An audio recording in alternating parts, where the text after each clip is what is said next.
올림픽 체조 동메달리스트였던 그 북한의 자랑이던 쌍둥이 자매가 어느 날 중국 훈련장에서 사라졌습니다.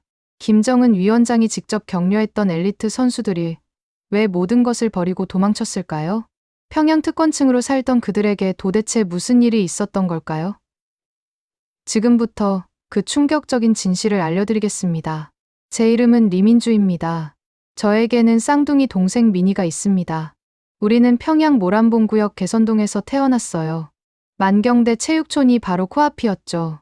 어린 시절 저희 집 창문으로 보이던 대동강 물결이 지금도 눈에 선합니다. 봄이면 벚꽃이 흩날리고 겨울이면 강이 꽁꽁 얼어붙었어요. 그 시절엔 세상이 그저 아름다웠습니다. 아버지는 전직 체육 지도원이셨어요. 젊은 시절 역도 선수였다가 은퇴하신 후 체조 지도자가 되셨죠. 어머니는 평범한 주부셨지만 우리 남매 셋을 키우시느라 평생 고생만 하셨습니다. 오빠 민혁이는 우리보다 8살 위였는데 어릴 때부터 저희를 무척 아껴주었어요. 우리 쌍둥이들 나중에 크면 큰 선수 된다 하면서 말이죠. 2008년 제가 8살 되던 해였습니다. 베이징 올림픽이 열리던 그해 아버지께서 저희를 만경대 체육촌으로 데려가셨어요. 민주야, 민이야, 너희는 타고났다. 체조를 해봐라. 아버지 말씀이셨죠. 그때만 해도 저는 체조가 뭔지도 잘 몰랐습니다. 그저 매트 위에서 제주넘기 하는 게 신기하고 재밌었어요. 처음엔 그랬습니다. 재밌었어요. 평균대 위에서 걷는 것도, 철봉에 매달리는 것도, 공중제비 돌리는 것도 다 놀이처럼 느껴졌죠. 미니와 저는 똑같이 생겼지만 성격은 달랐습니다. 저는 좀 조심스러운 편이었고 미니는 대담했어요. 제가 망설이면 미니가 먼저 해보고 미니가 넘어지면 제가 일으켜주고 그렇게 우리는 하나처럼 훈련했습니다. 여러분도 아시다시피 북에서 체육선수로 산다는 건 특권이었습니다. 일반 주민들은 배급도 제대로 못 받던 시절인데 우리는 쌀밥에 고기 반찬까지 먹었으니까요. 명절 때면 송편도 해먹고 설날엔 떡국도 끓여 먹었습니다. 물론 남한처럼 풍족하진 않았지만 그래도 우리는 행복하다고 생각했어요. 평양 중심부에 살면서 특별 배급을 받으면서 말이죠. 하지만 그 대가는 혹독했습니다. 아침 5시에 일어나 저녁 9시까지 하루 12시간씩 훈련했어요.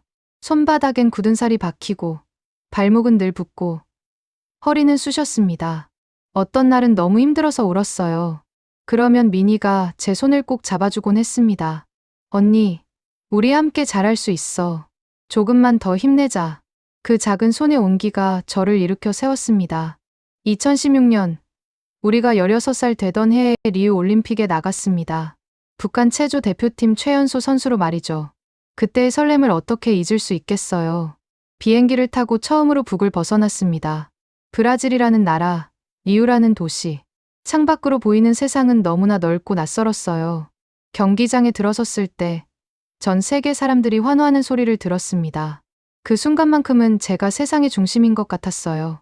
평균대 위에 올라섰을 때 미니와 눈이 마주쳤습니다. 우리는 말없이 서로를 응원했죠. 그리고 해냈습니다. 단체전 동메달. 목에 메달을 걸었을 때 눈물이 났어요. 우리가 해냈어. 언니. 미니가 속삭였습니다. 북으로 돌아왔을 때 우리는 영웅이었습니다. 김정은 위원장께서 직접 만나주셨고 신문에도 크게 실렸어요. 조선의 자랑스러운 딸들이라는 제목이었죠. 아버지는 눈물을 흘리셨고 어머니는 기뻐하시며 우리를 안아주셨습니다. 오빠는 군대에서 휴가를 나와 축하해줬어요. 우리 동생들 정말 대단하다. 너무나 자랑스럽다. 그때가 우리 가족이 가장 행복했던 순간이었습니다. 하지만 그 영광 뒤에는 또 다른 현실이 있었습니다. 메달을 딴 후 훈련은 더 혹독해졌어요. 이제 너희는 국가의 얼굴이다. 더 잘해야 한다. 지도원 선생님들의 압박이 시작됐죠. 실수하면 밥을 굶기고 제대로 못하면 벌을 받았습니다.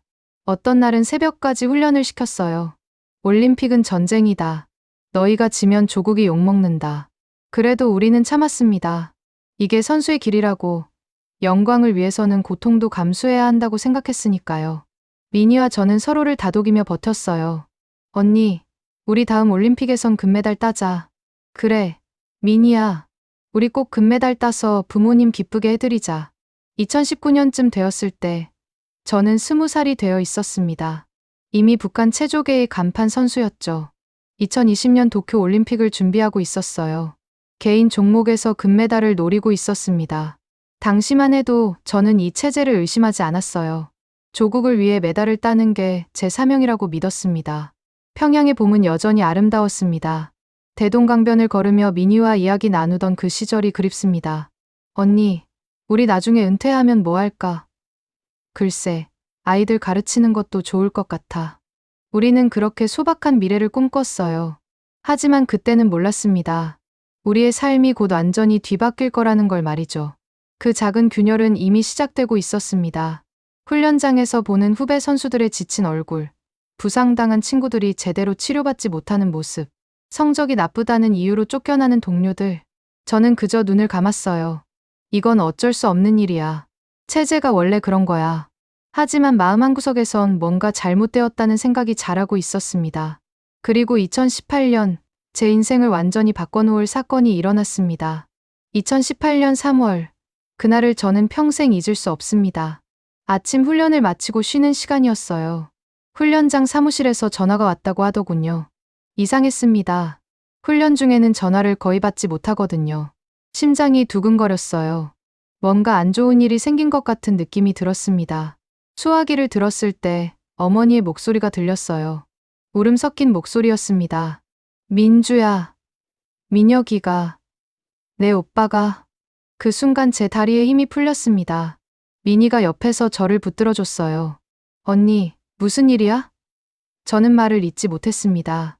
오빠 민혁이가 군대에서 죽었다고 했습니다. 28살. 한창 젊은 나이에 말이죠. 공식적으로는 급성 심장마비라고 했어요. 하지만 어머니는 떨리는 목소리로 진실을 말씀하셨습니다. 영양실조였단다. 내 오빠가 굶어서 죽었어. 저는 그 자리에 주저앉았습니다. 민희도 함께 울었어요. 우리가 올림픽 메달을 목에 걸고 쌀밥에 고기 반찬을 먹을 때 오빠는 군대에서 굶고 있었던 겁니다. 같은 나라, 같은 가족인데 말이죠. 장례식장으로 달려갔습니다. 오빠의 얼굴을 봤을 때 충격을 받았어요. 뼈만 앙상하게 남아 있었습니다. 제가 기억하던 그 건강하고 씩씩하던 오빠가 아니었어요.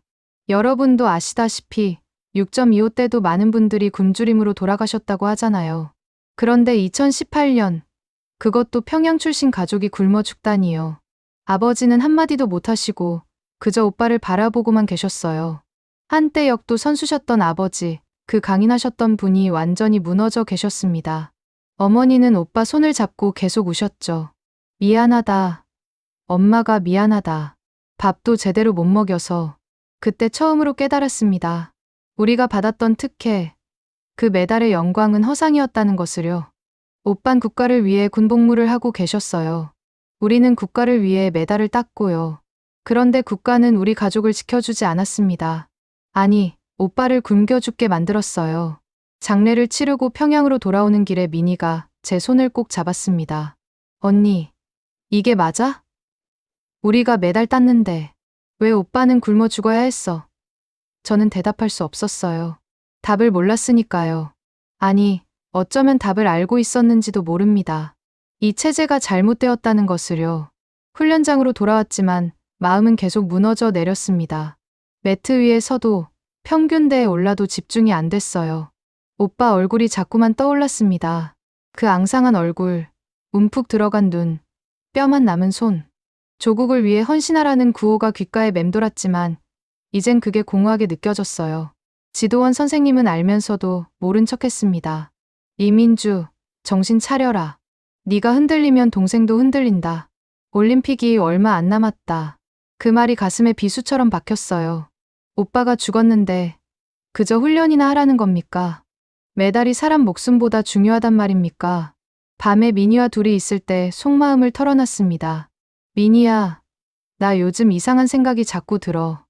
우리가 지금 제대로 살고 있는 건가? 민희도 같은 마음이었나 봅니다. 나도 그래, 언니. 오빠 일 이후로 계속 생각해. 이게 정말 옳은 건가 하고 그때부터였어요. 주변을 다르게 보기 시작한 게 말이죠. 훈련장 밖 평양 거리를 걸을 때 일반 주민들의 얼굴을 봤습니다. 배고픔에 지친 얼굴들, 말라깽이 아이들, 장마당에서 옥수수 몇 개 팔려고 애쓰는 아줌마들. 우리나라 시장 풍경과는 달랐어요. 우리는 물건이 넘쳐나지만 그곳은 없어서 못 파는 게 아니라 너무 비싸서 못 사는 거였습니다. 어느 날 장마당을 지나가는데 한 할머니가 쓰러져 계셨어요. 주변 사람들이 그냥 지나쳤습니다. 저도 처음엔 그냥 지나치려 했어요.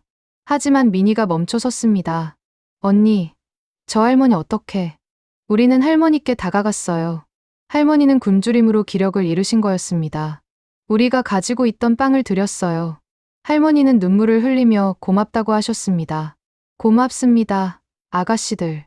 며칠을 굶었는데 그 모습을 보며 또 오빠가 생각났어요. 오빠도 이렇게 굶었을까? 아무도 도와주지 않는 곳에서 홀로 쓰러졌을까? 보이부 사람들도 다르게 보이기 시작했습니다. 그들은 늘 감시했어요. 누가 뭘 하는지, 누가 뭘 말하는지. 훈련장에도 보이부 요원이 있었습니다. 선수들의 일거수일투족을 감시하는 거죠. 한 번은 한 선수가 남조선 선수들은 훈련을 어떻게 하나요? 라고 물었다가 크게 혼났어요. 남조선을 부러워하는 거냐며 일주일간 격리당했습니다. 그때 깨달았어요. 우리는 자유롭지 않다는 거요. 메달리스트라는 이름, 영광스러운 조국의 딸이라는 칭호. 그 모든 게 사슬이었습니다. 우리를 묶어두는 보이지 않는 사슬이었어요. 밤마다 천장을 보며 생각했습니다. 오빠는 왜 죽어야 했을까? 우리는 왜 이렇게 살아야 할까? 이 삶이 정말 옳은 건가? 질문은 많았지만 답은 없었어요.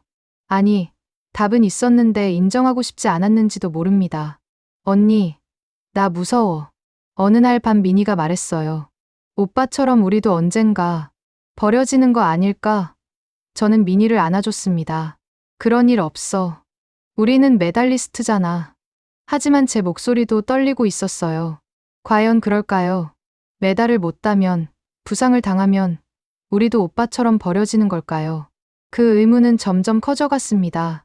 그리고 곧 그 의문이 확신으로 바뀌게 될 사건들이 기다리고 있었습니다. 2019년으로 접어들었습니다. 저희는 20살이 되었고 2020년 도쿄 올림픽을 1년 앞두고 있었어요. 오빠가 돌아가신 지 1년이 지났지만 그 상처는 아물지 않았습니다.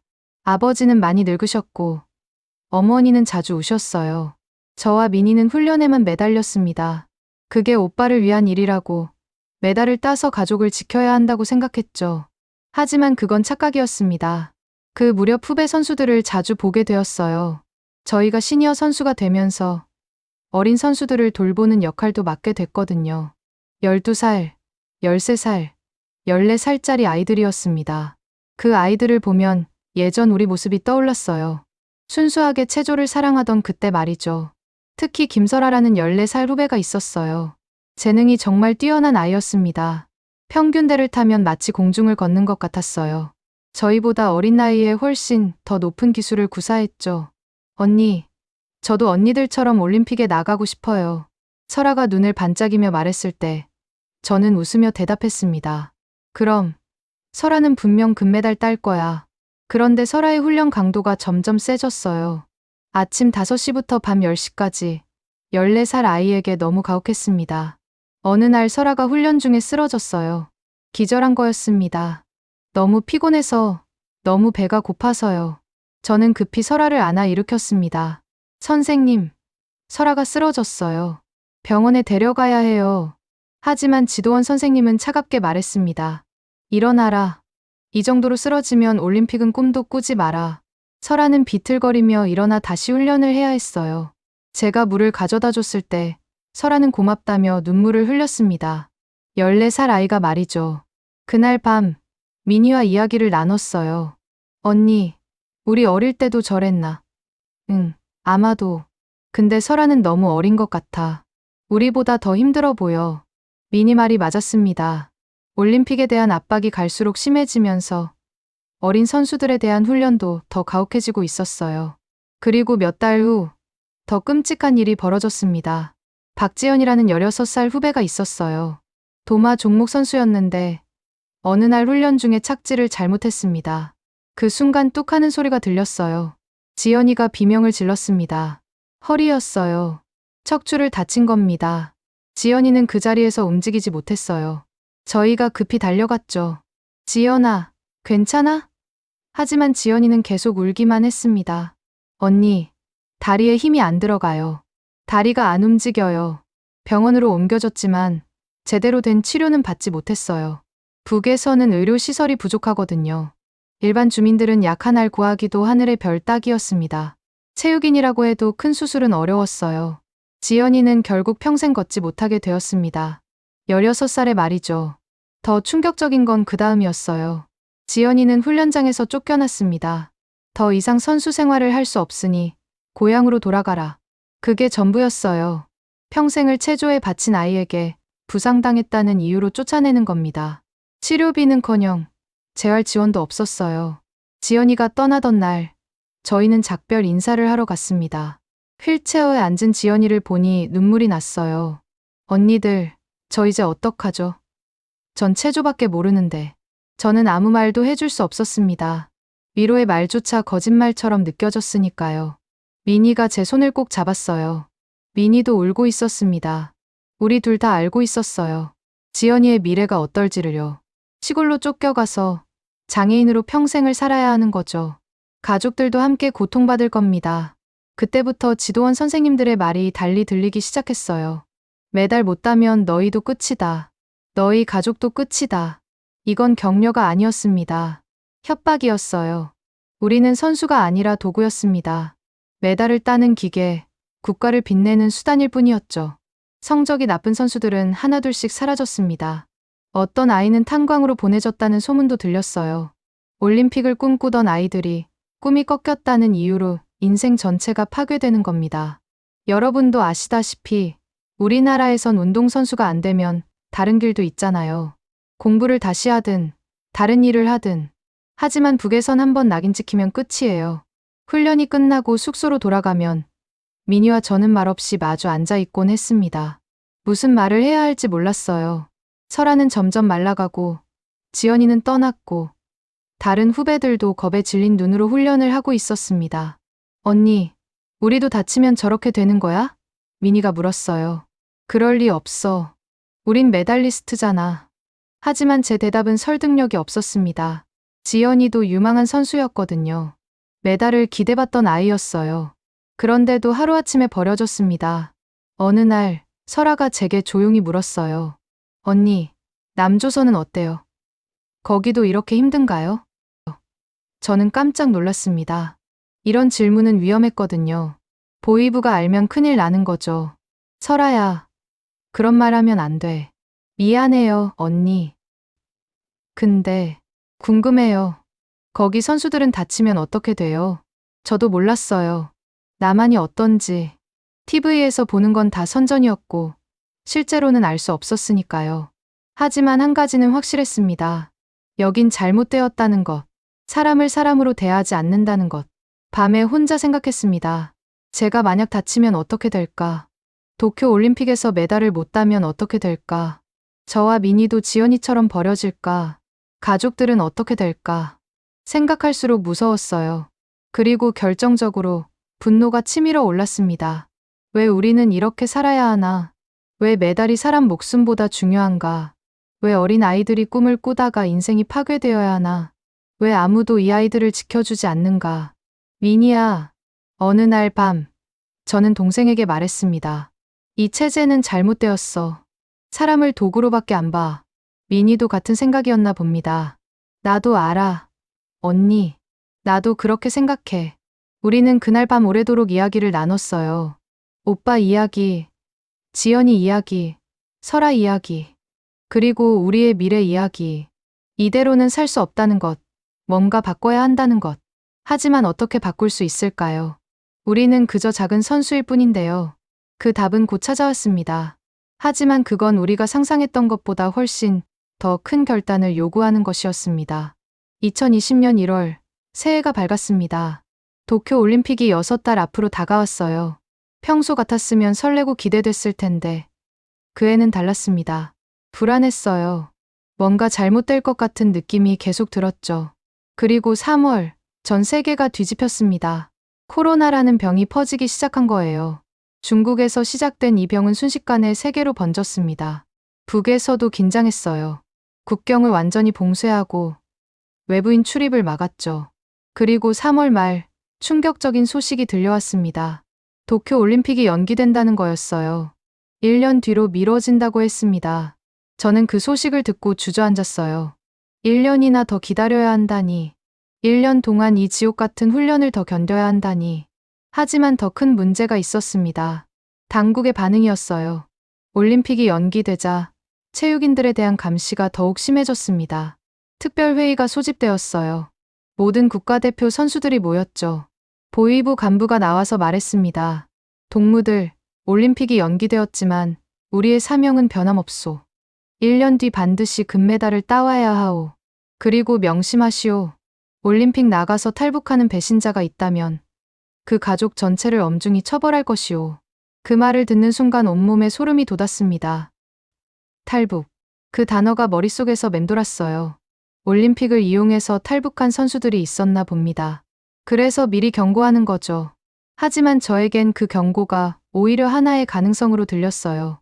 회의가 끝나고 숙소로 돌아왔을 때 미니가 제 눈을 똑바로 쳐다봤습니다. 언니, 지금 무슨 생각해?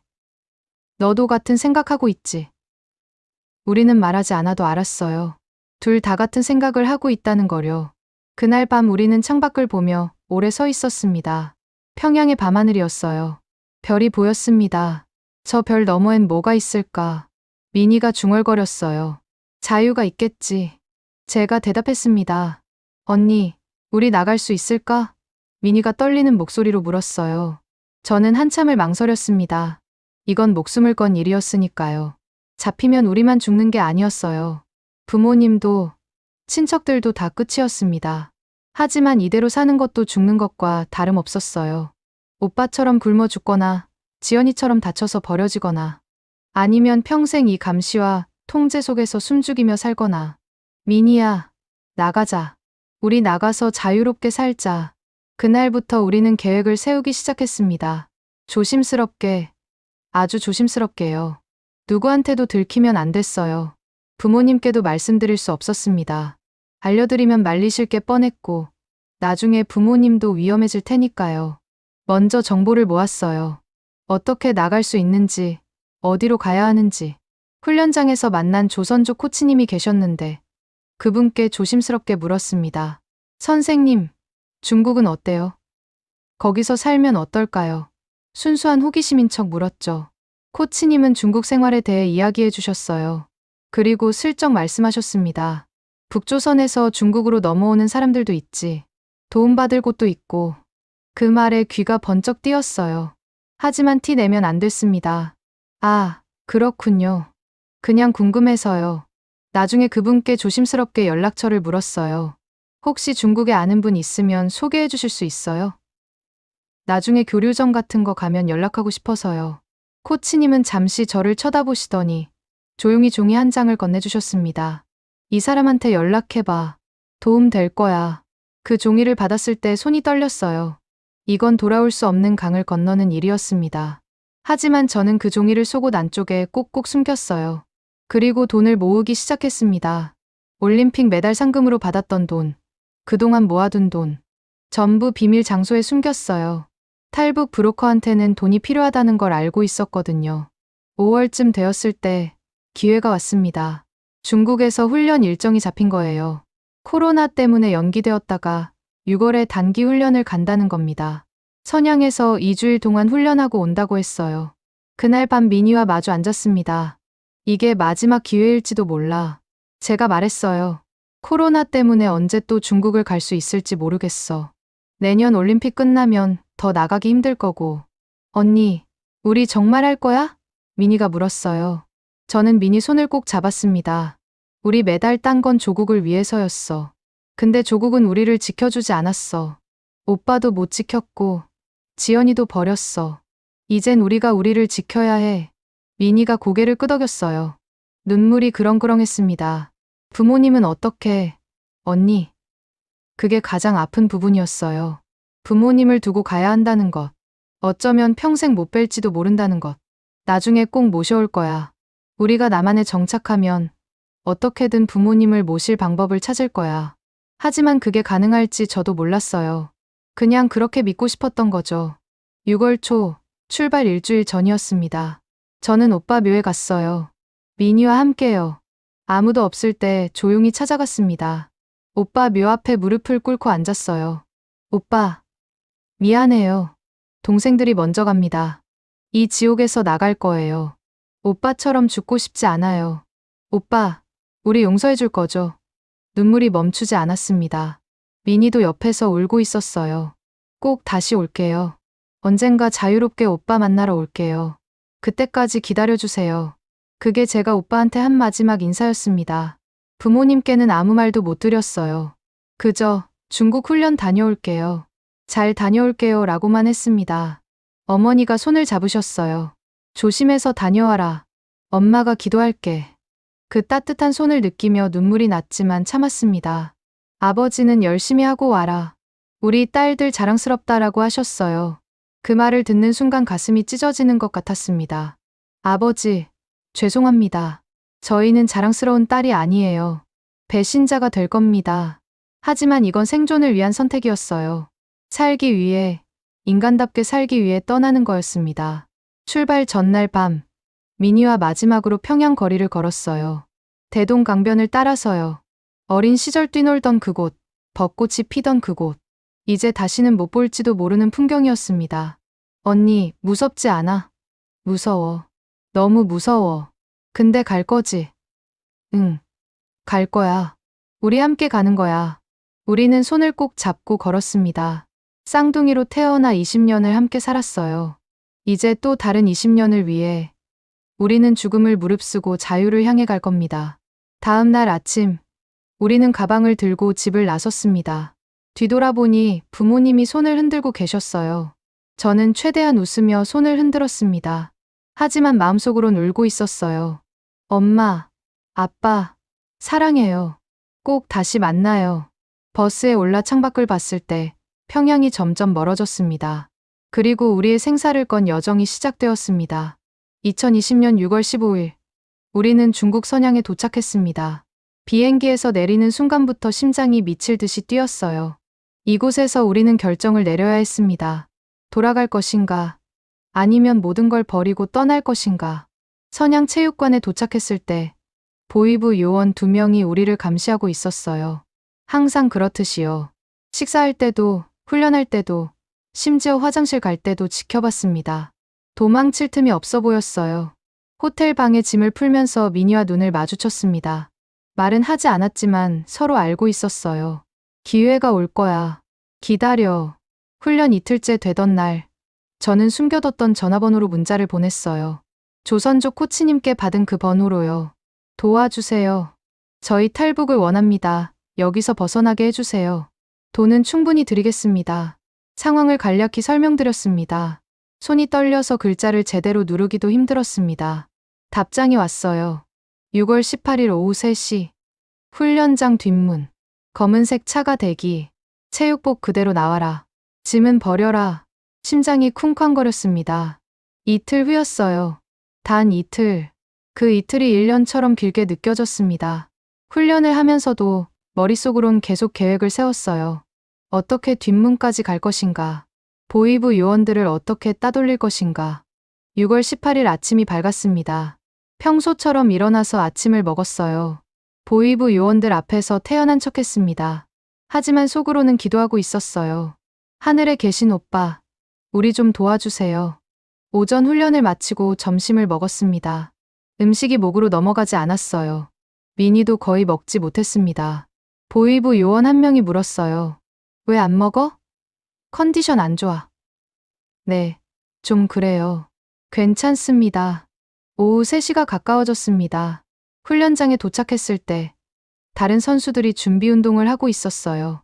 지도원 선생님이 말했습니다. 오늘은 자유시간 30분 주겠다. 쉬었다가 3시 반에 다시 모여라. 바로 그때였어요. 제가 미니 손을 슬쩍 잡았습니다. 우리는 눈빛으로 대화했어요. 지금이야. 가자. 선생님. 화장실 다녀올게요. 제가 말했습니다. 나도요. 미니가 따라 말했어요. 보위부 요원이 일어나려고 했지만 지도원이 손을 저었습니다. 잠깐인데 뭐. 가서 빨리 와. 우리는 최대한 천천히 걸었어요. 뛰면 의심받으니까요. 화장실 쪽으로 가는 척 하다가 복도 끝에서 반대편으로 돌았습니다. 뒷문이 보였어요. 심장이 터질 것 같았습니다. 뒷문까지는 겨우 50m. 하지만 그 50m가 마치 500m처럼 느껴졌어요. 우리는 걸음을 빨리 했습니다. 뒷문을 열었을 때 검은색 차가 보였어요. 차 안에서 손짓하는 사람이 있었습니다. 빨리, 빨리 타. 우리는 뛰었습니다. 체육복 차림으로, 가방도 없이 그저 몸만 달려갔어요. 차 문이 열렸고 우리는 뛰어 올랐습니다. 출발해요. 미니가 소리쳤어요. 차가 출발하는 순간 뒤에서 소리가 들렸습니다. 저기, 이민주, 이민희, 보위부 요원들이었어요. 그들이 뛰어오고 있었습니다. 빨리요, 빨리. 저는 운전사에게 소리쳤어요. 차가 속도를 냈습니다. 뒤를 돌아보니 요원들이 차를 타고 쫓아오고 있었어요. 걱정 마. 저 사람들 중국에선 힘 못 써. 브로커가 말했습니다. 중년의 조선족 남자였어요. 지금부터 숨어야 해. 단속 피해야 하거든. 차는 선양 시내를 빠져나갔습니다. 고층 건물들이 스쳐 지나갔어요. 미니가 제 손을 꼭 잡았습니다. 손이 얼음장처럼 차가웠어요. 언니, 우리 해냈어. 응, 해냈어. 이제 돌아갈 수 없어. 그 말을 하는 순간 눈물이 났습니다. 정말로 돌아갈 수 없다는 게 실감났거든요. 부모님, 평양, 우리가 살던 집, 대동강, 모든 것이 이제 끝이었어요. 미니도 울고 있었습니다. 엄마, 아빠, 우리는 차 안에서 서로 껴안고 울었어요. 브로커는 아무 말 없이 운전만 했습니다.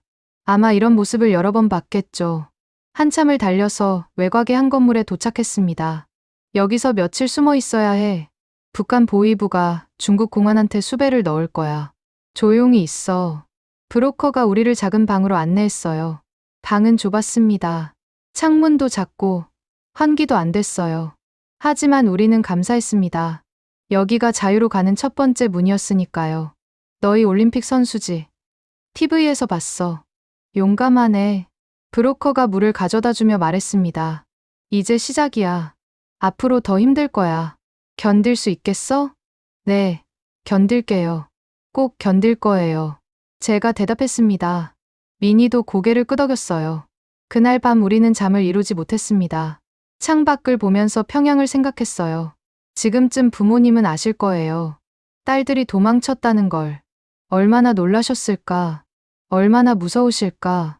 언니, 부모님 괜찮으실까? 모르겠어. 우리가 할 수 있는 건 살아남는 것뿐이야. 살아서 나중에 꼭 모시는 거야. 며칠 후 브로커가 소식을 가져왔어요. 북한에서 난리 났어. 올림픽 메달리스트가 탈북했다고. 너희 부모님도 조사받고 계시대. 그 말에 가슴이 무너졌습니다. 부모님, 우리 때문에 고생하시는 거예요. 죄송해요. 정말 죄송합니다. 근데 너희 운이 좋아. 코로나 때문에 중국도 지금 혼란스러워. 단속이 좀 느슨해. 빨리 남쪽으로 내려가야 해. 브로커가 지도를 펼쳤습니다. 베트남 거쳐서 태국 가는 루트야. 위험하지만 가능해. 얼마나 걸려요? 미니가 물었어요. 빠르면 2달, 늦으면 반년. 돈은 있어? 우리는 숨겨뒀던 돈을 꺼냈습니다. 브로커가 세더니 고개를 끄덕였어요. 이 정도면 되겠네. 출발 준비해. 일주일 후, 우리는 다시 차에 올랐습니다. 이번엔 남쪽으로 가는 차였어요.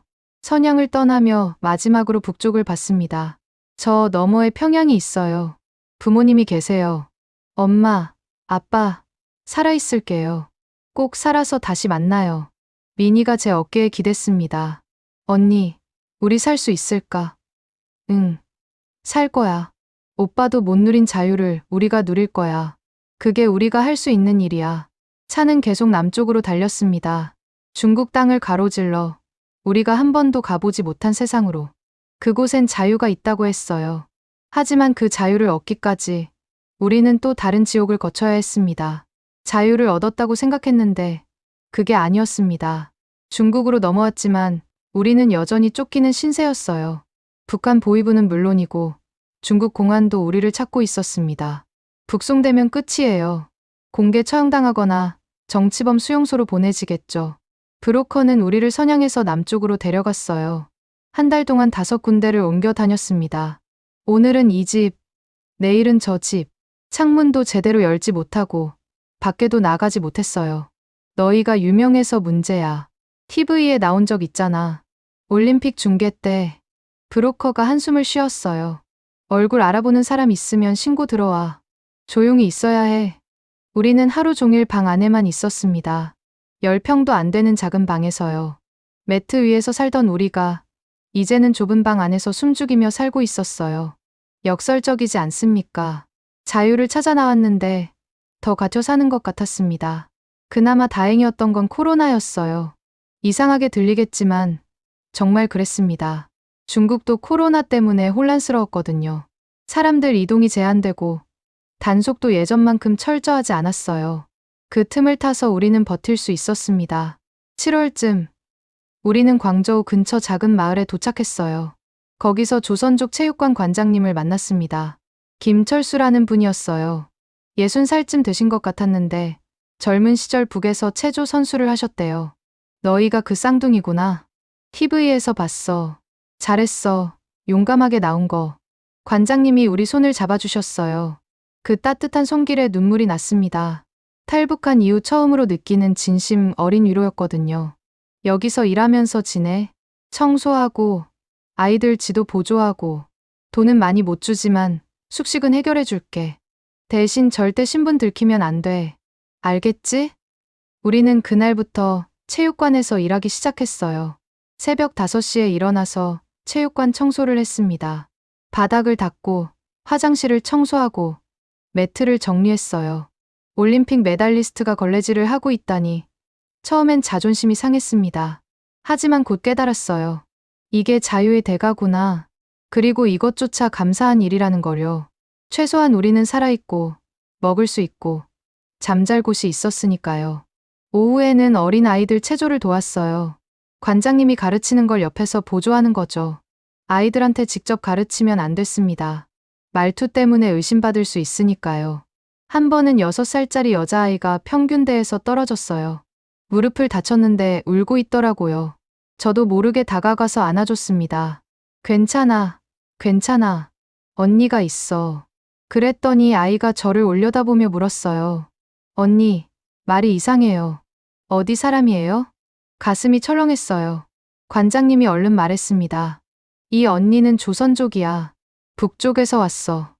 아이는 고개를 끄덕이며 아했지만 그날 이후로 우리는 더 조심했습니다.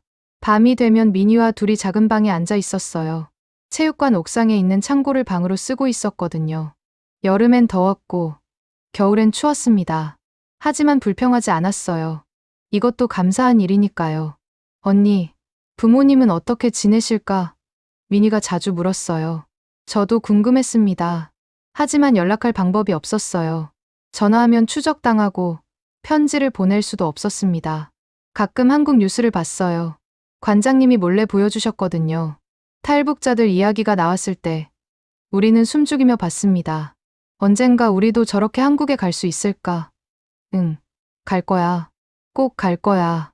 8월 어느 날 관장님이 심각한 얼굴로 오셨어요. 너희 조심해야 해. 중국 공안이 탈북자 단속 강화한대. 요새 적발되는 사람들 많아. 그날부터 우리는 더 조심했습니다. 낮에는 청소할 때도 사람들 눈에 띄지 않게 했고 밤에는 절대 밖에 나가지 않았어요. 체육관 안에만 있었습니다. 어느 날 밤 공안차가 체육관 앞에 섰어요. 심장이 멎는 줄 알았습니다. 언니, 우리 잡혔어? 민희가 떨었어요. 관장님이 올라오셔서 숨으라고 했습니다. 우리는 창고 구석 짐더미 속에 숨었어요. 공안들이 체육관을 둘러봤습니다. 불법 체류자 신고 들어왔는데요. 여기 그런 사람 없어요. 다 서류 있는 사람들이에요. 관장님이 당당하게 말씀하셨어요. 1시간쯤 지나서 공안들이 갔습니다. 우리는 짐더미에서 나와 숨을 쉬었어요.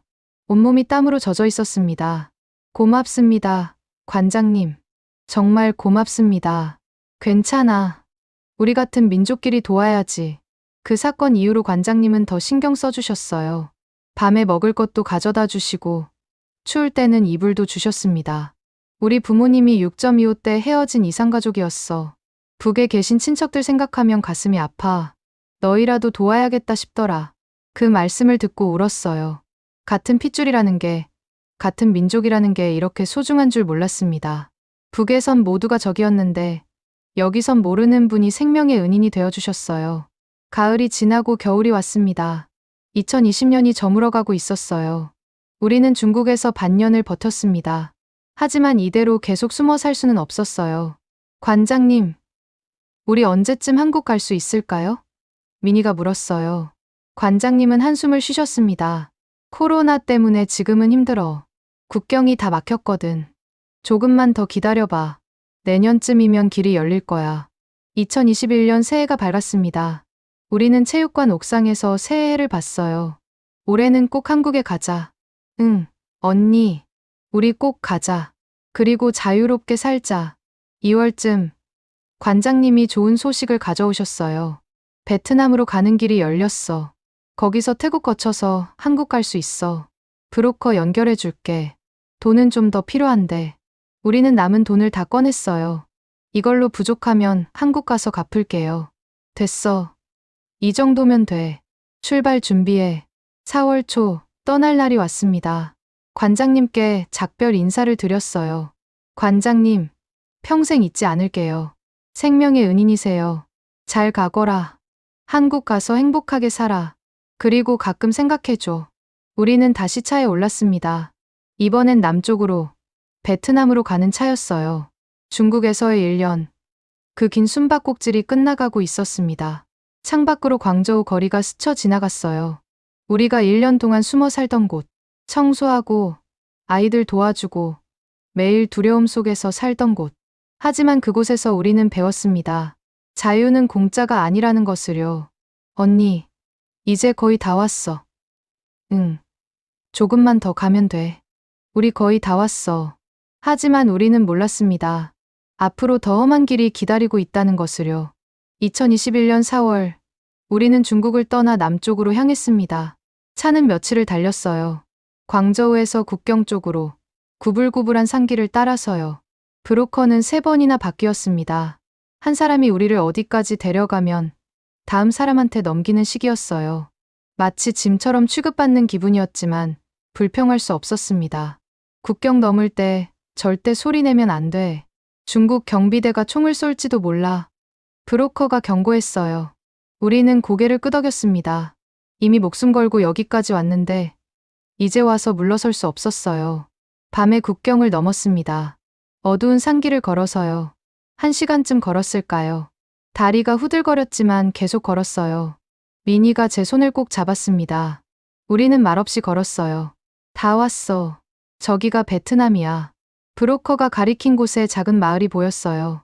우리는 베트남 땅에 발을 디뎠습니다. 중국을 벗어난 거예요.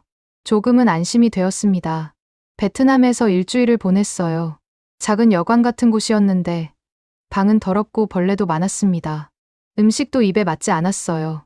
쌀국수라는 걸 처음 먹었는데 이상한 맛이었습니다. 하지만 배고프니까 먹었어요. 여기서 서류 만들어야 해. 가짜 여권이야. 이거 가지고 태국 갈 거야.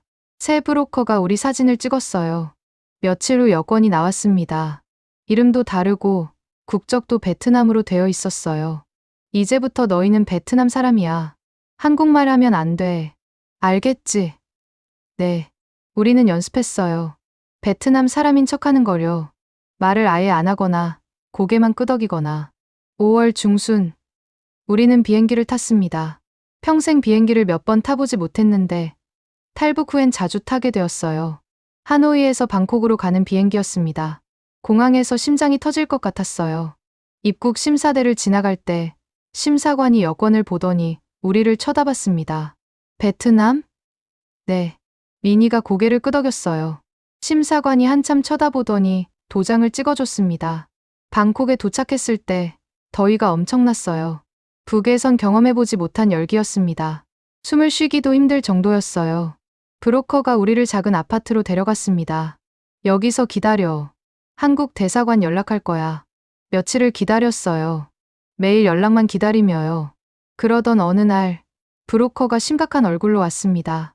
문제가 생겼어. 태국 이민국에서 너희 서류가 이상하다고 해. 조사 들어갈 수도 있어. 가슴이 철렁했습니다. 그럼 어떡해요? 북송되는 건가요? 아니, 태국은 북송 안 해. 근데 감옥에 갈 수는 있어. 불법 입국이니까. 그날 밤 미니와 울었어요. 여기까지 왔는데 이렇게 끝나는 거야? 아냐, 포기하면 안 돼. 아직 방법이 있을 거야. 다음 날 브로커가 새로운 계획을 가져왔어요. 한인 교회가 있어. 거기 목사님이 탈북자들 많이 도와주셨대.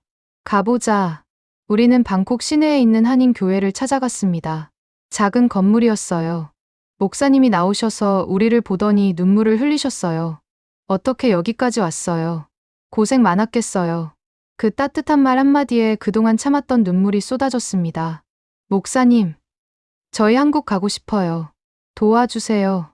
걱정 마세요. 제가 도와드릴게요. 우리 교회에서 탈북자분들 많이 도와드렸어요. 목사님은 우리를 교회 안에 숨겨주셨어요. 그리고 한국 대사관에 연락하셨습니다. 탈북자 2명이 여기 있습니다. 올림픽 선수 출신이에요. 보호해 주셔야 해요. 며칠 후 한국 대사관 직원이 왔어요. 젊은 남자 직원이었는데 우리를 보더니 놀란 표정이었습니다. 체조 선수 리민주, 이민이 맞으세요? 북에서 실종됐다고 뉴스에 나왔었는데. 네, 저희예요. 탈북했어요. 제가 대답했습니다. 직원은 고개를 끄덕이며 말했어요. 걱정 마세요. 이제 안전합니다. 대한민국이 보호해드릴게요. 그 말을 듣는 순간 온몸에 힘이 빠졌어요. 1년 동안 쫓기고 숨고 두려워하고 그렇게 살았는데 이제 안전하다니 믿기지 않았습니다. 하지만 아직 끝이 아니었어요. 태국 이민국 문제가 남아있었거든요. 우리는 불법 입국자였으니까요.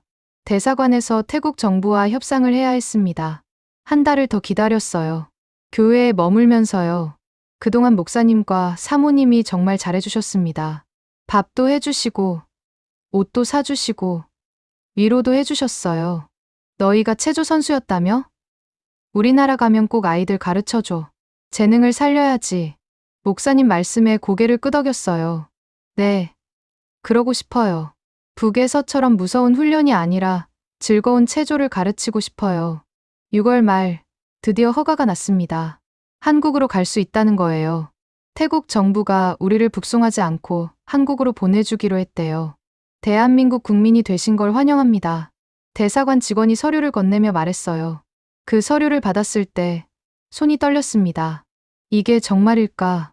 우리가 정말 자유를 얻은 걸까? 교회를 떠날 때 목사님께 인사드렸어요. 목사님, 평생 잊지 않을게요. 목사님이 아니었으면 우리 여기서 끝났을 거예요. 아니에요. 하나님이 너희를 지켜주신 거예요. 가서 잘 살아요. 그리고 같은 처지에 있는 사람들 도와주세요. 네, 꼭 그렇게 할게요. 10월 초, 우리는 방콕 공항에 섰습니다. 이번엔 인천으로 가는 비행기였어요. 진짜 대한민국으로 가는 거였습니다. 비행기가 이륙했을 때 미니가 제 손을 잡았어요. 언니, 우리 해냈어. 정말 해냈어. 응, 우리 해냈어. 창밖으로 구름이 보였어요. 하얀 구름 너머로 햇빛이 쏟아지고 있었습니다. 저 너머엔 한국이 있어요. 자유가 있어요. 새로운 삶이 있어요. 비행기 안에서 우리는 잠들었습니다. 탈북 이후 처음으로 편안하게 잔 것 같아요. 악몽도 꾸지 않았습니다. 그저 평온했어요. 몇 시간 후 기내 방송이 들렸습니다. 곧 인천국제공항에 도착합니다. 눈을 떴을 때 아래로 한국 땅이 보였어요. 우리의 긴 여정이 끝나가고 있었습니다. 그리고 새로운 시작이 기다리고 있었습니다. 2021년 7월 5일 인천국제공항에 도착했습니다. 비행기에서 내렸을 때 다리가 후들거렸어요. 정말 한국 땅을 밟은 건지 믿기지 않았습니다. 1년 전 평양을 떠난 이후로 죽을 고비를 여러 번 넘기며 여기까지 왔어요. 공항 밖으로 나왔을 때 시원한 바람이 불었습니다. 7월인데도 태국보다 훨씬 시원했어요. 언니, 여기 공기가 다르네. 미니가 깊게 숨을 들이마셨어요. 응, 자유의 공기니까. 통일부 직원들이 우리를 맞이했어요.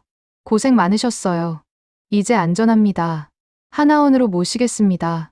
하나원이라는 곳은 탈북자들이 적응 교육을 받는 곳이래요. 우리는 거기서 석 달을 보내게 될 거라고 했습니다. 하나원에 도착해서 처음으로 제대로 된 잠자리에 누웠어요.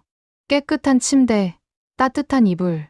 1년 만에 편하게 누운 것 같았습니다. 그날 밤 미니와 둘이 누워서 천장을 봤어요. 언니, 우리 정말 여기 있는 거 맞지? 응, 맞아. 꿈, 아니야. 하나원에서의 생활은 낯설었습니다. 한국말을 배우는데 억양이 달랐어요. 북에서 쓰던 말과 남에서 쓰는 말이 많이 달랐거든요. 동무가 아니라 친구, 인민반장이 아니라 통장, 열차가 아니라 기차. 하나하나 다시 배워야 했어요. 어느 날 선생님이 물었습니다. 남한에서 제일 하고 싶은 게 뭐예요? 저는 망설이지 않고 대답했어요. 체조를 가르치고 싶어요. 아이들한테요. 북에서처럼 무서운 훈련이 아니라 즐겁게 가르치고 싶어요. 좋은 꿈이네요. 그런데 남한에서도 체조 지도자가 되려면 자격증이 필요해요. 공부를 좀 더 하셔야 해요. 네, 할게요. 뭐든지 배울게요. 하나원에서 가장 충격적이었던 건 인터넷이었어요. 북에선 상상도 못한 거였죠. 휴대폰으로 뭐든지 찾아볼 수 있다는 게 신기했습니다. 유튜브라는 걸 처음 알았어요. 어느 날 저는 유튜브에서 2016년 리우 올림픽을 검색했습니다. 우리가 나온 경기 영상이 있더라고요. 재생 버튼을 눌렀을 때 화면에 어린 저와 미니가 나왔어요. 평균대 위에서 연기하던 우리 모습, 메달을 받고 기뻐하던 모습. 그때는 정말 행복했었어요. 세상을 다 가진 것 같았죠. 하지만 그 뒤에 숨겨진 고통은 아무도 몰랐습니다. 댓글을 읽었어요. 북한 선수들 정말 대단하다. 저 선수들 지금 어떻게 지내나. 탈북했다는 소문 들었는데 제 눈에 눈물이 고였습니다. 우리는 살아있어요. 자유를 찾았어요. 하나원을 나온 건 10월이었습니다. 서울에 작은 집을 얻었어요. 정부 지원으로요. 원룸이었지만 우리한텐 궁전 같았습니다. 우리만의 공간이었으니까요. 편의점에 처음 봤을 때 놀랐어요. 24시간 문을 연다는 게 신기했습니다. 그리고 물건이 정말 많았어요. 라면만 해도 수십 종류였죠. 언니, 여기 사람들은 뭘 골라야 할지 고민하겠네. 그러게, 우린 있는 것도 없어서 고민이었는데. 마트에 갔을 때는 더 놀랐어요. 과일, 채소, 고기, 생선, 온갖 식재료가 넘쳐났습니다. 북에선 장마당에서 감자 몇 개 사는 것도 큰일이었는데 여긴 정말 풍요로웠어요. 하지만 적응이 쉽지만은 않았습니다. 말투 때문에 이상하게 보는 사람들도 있었어요. 어디 출신이세요? 말이 특이하네요. 네, 북에서 왔어요. 그러면 어떤 사람은 호기심 어린 눈으로, 어떤 사람은 조심스럽게 대했습니다. 취업도 어려웠어요. 올림픽 메달리스트라고 해도 북한 자격증은 인정이 안 됐거든요. 다시 공부해야 했어요. 저는 체육학과에 편입했고 미니는 재활치료를 공부하기로 했습니다. 2022년 봄, 드디어 체조 지도자 자격증을 땄어요. 그리고 인천의 한 체조 학원에서 일자리를 구했습니다. 보조 코치로요. 첫 출근 날 체육관에 들어섰을 때 가슴이 벅찼어요. 매트 냄새, 분필 가루 냄새. 익숙한 그 냄새가 코를 찔렀습니다. 하지만 이젠 달랐어요. 여긴 자유로운 공간이었으니까요. 아이들을 처음 가르쳤을 때 놀랐어요. 아이들이 웃으며 체조를 하더라고요. 선생님, 재밌어요. 한 아이가 소리쳤어요. 북에선 상상도 못할 일이었죠. 체조는 고통스러운 거였는데 여기 아이들은 즐기고 있었어요. 잘했어. 다시 한번 해볼까? 제가 격려하면 아이들이 신나게 했어요. 실수해도 괜찮았어요. 혼나지 않았거든요. 북에선 실수하면 벌을 받았는데 여긴 달랐습니다. 어느 날 한 어머니가 오셨어요. 선생님, 우리 아이가 선생님 진짜 좋아해요. 체조도 재밌대요. 고맙습니다. 그 말에 눈물이 났어요. 제가 누군가에게 기쁨을 주고 있다는 게 감사했습니다. 2023년, 미니도 재활치료사 자격증을 땄어요. 병원에서 일하기 시작했죠. 언니, 나 오늘 할머니 한 분 도와드렸는데 너무 고맙다고 하시더라. 보람 있어. 그럼 우리 이제 남한테 도움 주는 사람이 된 거야. 가끔 북에서 함께 훈련하던 후배들 생각이 나요. 설아는 어떻게 지낼까? 지연이는 괜찮을까? 그 아이들도 이 자유를 누릴 수 있다면 얼마나 좋을까요? 부모님 생각도 많이 해요. 지금 어떻게 지내시는지, 건강하신지. 연락할 방법이 없어서 답답합니다. 가끔 꿈에 나타나세요. 엄마, 아빠, 보고 싶어요. 우리 잘 살고 있어요. 걱정 마세요. 2025년. 지금 저는 25살이 되었습니다. 한국에 온 지 4년이 됐어요. 이제 제법 적응했습니다. 말투도 많이 자연스러워졌고, 친구들도 생겼어요. 민희는 요즘 좋은 사람 만나서 결혼 준비 중이에요. 한국 남자인데 착하고 좋은 사람이래요. 언니, 나 행복해. 이렇게 평범하게 사랑하고 결혼하고 살 수 있다는 게 꿈만 같아. 나도 기뻐. 민희야, 우리가 이 자유를 위해 얼마나 힘들었는데. 저도 요즘 누군가를 만나고 있어요. 같은 체육관에서 일하는 선생님인데요. 처음엔 제가 북에서 왔다는 걸 어떻게 생각할까 걱정했어요. 근데 그분은 그래서 더 존경스럽다고 하더라고요. 가끔 제 제자들한테 이야기해요. 물론 조심스럽게요. 선생님은 북에서 왔어요. 거기선 체조가 무서운 거였어요. 근데 여기선 체조가 즐거운 거예요. 너희가 웃으며 체조하는 걸 보면 선생님이 행복해요. 아이들이 물어요. 선생님, 북한이랑 남한이랑 뭐가 제일 달라요? 자유요. 여기선 하고 싶은 걸 할 수 있어요. 꿈을 꿀 수 있어요. 그게 제일 큰 차이예요. 언젠가 통일이 되면 좋겠어요. 그럼 부모님을 만날 수 있잖아요. 고향 땅을 다시 밟을 수 있고요. 대동강변을 걸으며 민희한테 이야기하고 싶어요. 우리 여기서 시작했었지. 그리고 여기로 다시 돌아왔어.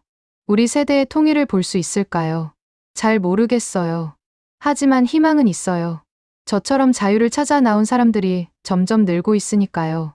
언젠가는 북에 있는 사람들도 이 자유를 누릴 수 있겠죠. 오늘도 체육관에 출근합니다. 아이들이 선생님 하고 반겨요. 매트 위에 올라서서 시범을 보여줍니다.